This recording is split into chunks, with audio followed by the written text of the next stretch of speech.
Katonti. It's so humbling to be in the presence of our musmachot, many of whom are directly or indirectly connected to the holiest Jews on the face of this earth, Tzva Haganah Yisrael, Katonti. It's humbling to be in each of your presence, in awe of your courage, yes, of your inspiration. As each of you receives Semikha, Torah, and become rabbis, you are inspiring others, other women, to recognize they can do the same. And you have created an unbelievable worldwide Bet Midrash, distinct and unique from all other Batei Midrash. Katonti. And Rabbi Sarah, Rav Jeff,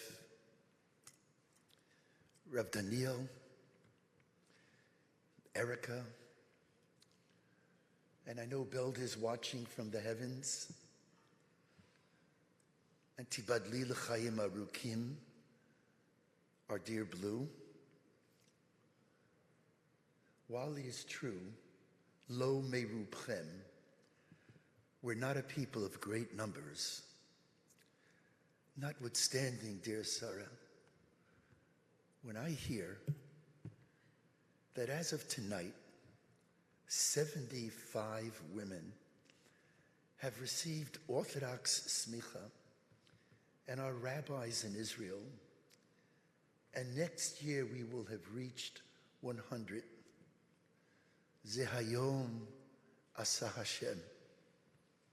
I'm so grateful to HaKadosh Baruch Hu that He's given us, He's given me, permit me a personal tefillah, the great humble honor to see what you've created.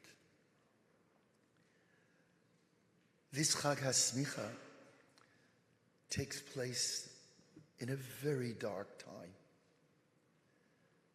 You can actually feel it at this Chag HaSemikha. The atmospherics, it's somewhat different than in past years, reflective of the sensitivities of our musmachot, Yeshivat Marat, and all of you. It's a dark time. Too many have given their lives Al Kiddush Hashem. Yafa's nephew, Yakir, Maoz, David Schwartz, Rose, a lone soldier, HaKadosh Baruch Hu, too many hostages, Noah and Hirsch and Aiden and Keith, too many wounded, too many evacuees, too many encampments right here in America and in Australia and in London, throughout the world. Too many anti-Semitic attacks. Yes, this is, for me, the most difficult year of my life. And I would wager probably in your lives. I never would have dreamt, as one who was born at the tail end of the Shoah, that we as Jews would be so victimized as we are today. But I want to leave you with this message. that while this is a dark time, this is a remarkable time. Yes, a dark time, but a remarkable time. After communism fell, many of us in the Soviet Jewry movement asked, will there ever be an American Jewish movement? Will there ever be a movement in Israel or worldwide that will attract the masses across the denominations and political spectrum as that noble battle to free Soviet Jews? And so I want to say something counterintuitive. I wish it wasn't for the reasons that are before us, but I'm seeing that now. I'm seeing Am Yisrael in Medinat Yisrael, in Chutz La'aretz, respond in unbelievable ways. I'm in awe of our brothers and sisters. Each is wearing Madei Tzava. Maybe not the green uniform, but everybody is in Tzahal in their own way, including my grandchildren and many of your children and grandchildren.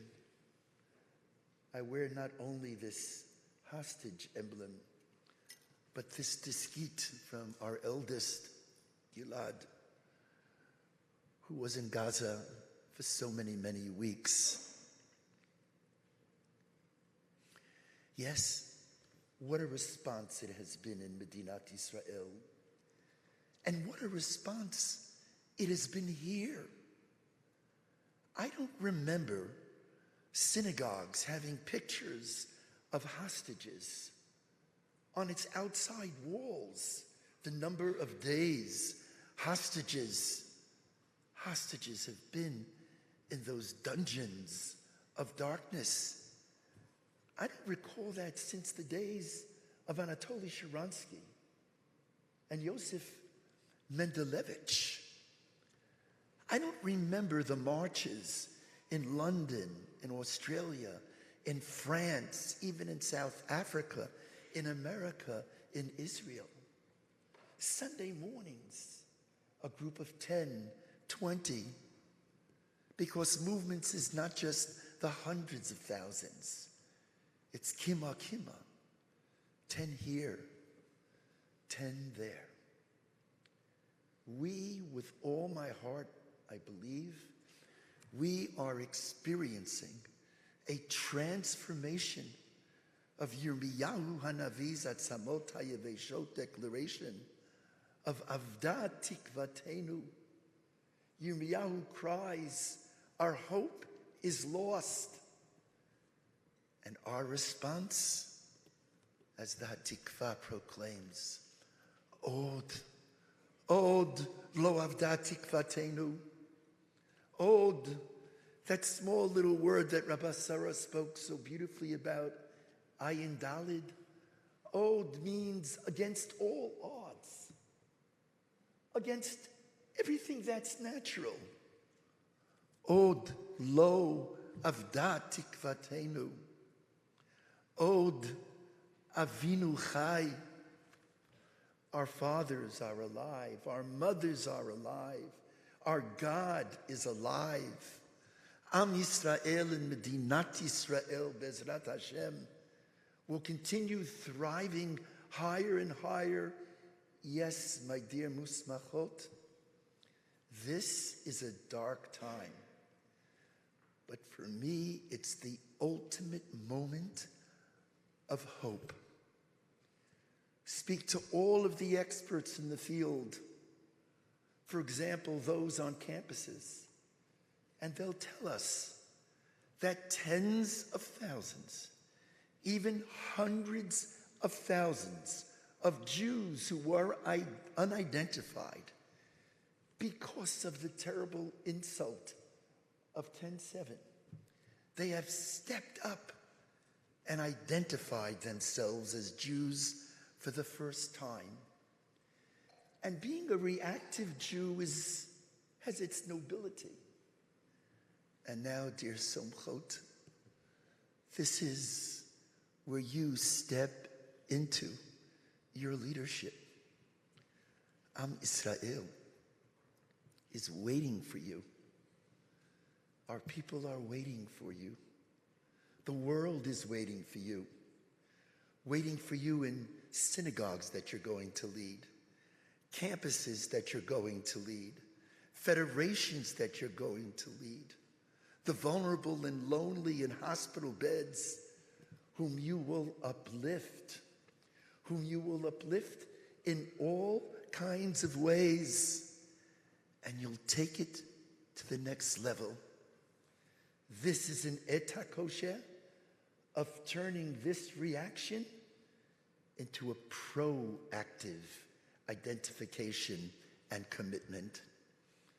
The reaction speaks to the goodness and to the deep identity of our brothers and sisters. But ultimately, reactive Judaism will not endure. Only proactive Judaism will endure. And so with that, I ask everyone to rise as I turn to our musmachot, and I say to our misbachot, as I've just mentioned, Am Israel is waiting for you. This is your time. It's your time to take this difficult moment of Goral, and in the words of the Rav, Lafoch Goral Liud, to transform fate into destiny. Our people are waiting for you, and you are waiting for them. Ali ben Adam, Ali bat Chava. Ali, reach high, reach higher, reach higher still. Transcend, reach beyond your grasp, never allowing one to be a victim of one's fate, but rather to initiate a new destiny, never allowing what we cannot do to control what we can do. I turn to you and say, yes, reach high. Reach high. Go out there. Go out there and inspire Am Yisrael and inspire Kol Ha'olam Kulo. O Davinu Chai, O Davinu